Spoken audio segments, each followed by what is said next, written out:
Hi friends, இன்றைக்கி நம்ம பார்க்க போகிறது மாங்காய் கத்திரிக்காய் காரக்குழம்பு. தோசைக்கு சாப்பாட்டுக்கெல்லாம் புளிப்பும் இனிப்பும் கலந்த மாதிரி செம்ம காம்போ. எப்படின்னு ரெசிபியை வீடியோக்குள்ளே பார்க்கலாம் வாங்க.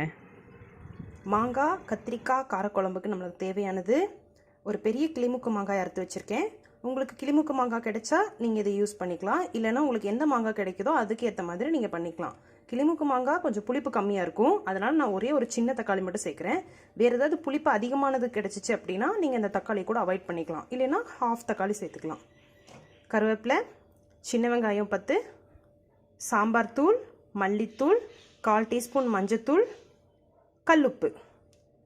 சாம்பார் தூள் என்னோடது காரமாக இருக்கும், அதனால் நான் 1.5 டீஸ்பூன் சேர்த்துருக்கேன். உங்களது காரம் கம்மியாக இருந்துச்சுன்னா நீங்கள் தனி மிளகாத்தூள் 1/2 ஸ்பூன் சேர்த்துக்கலாம்.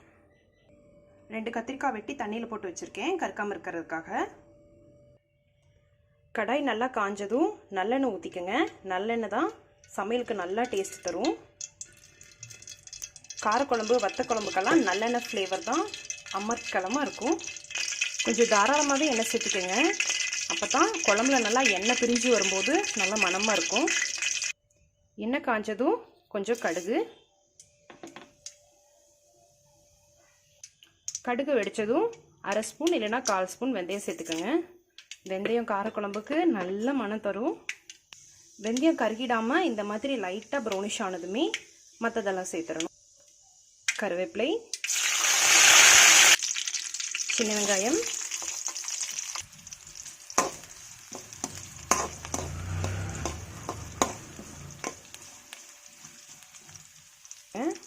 லைட்டாக பெருங்காயத்தூள் சேர்த்துக்கோங்க.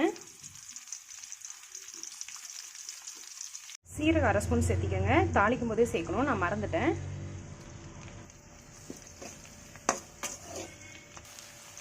ஒரு சின்ன தக்காளி,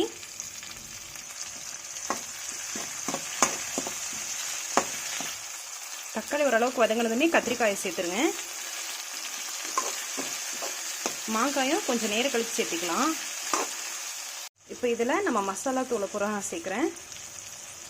சாம்பார் தூள், தனி மிளகாத்தூள், மல்லித்தூள், மஞ்சத்தூள், கல்லுப்பு. நான் தனி மிளகாத்தூள் சேர்க்கல, நீங்கள் வேணும்னா சேர்த்துக்கலாம். மசாலா சேர்த்ததுமே அடுப்பை சிம் பண்ணிடுங்க.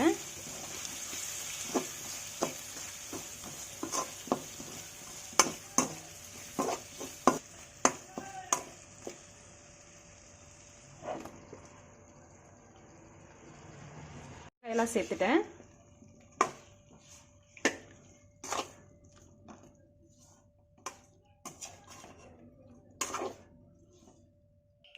தேவையான அளவு தண்ணி சேர்த்துக்குங்க.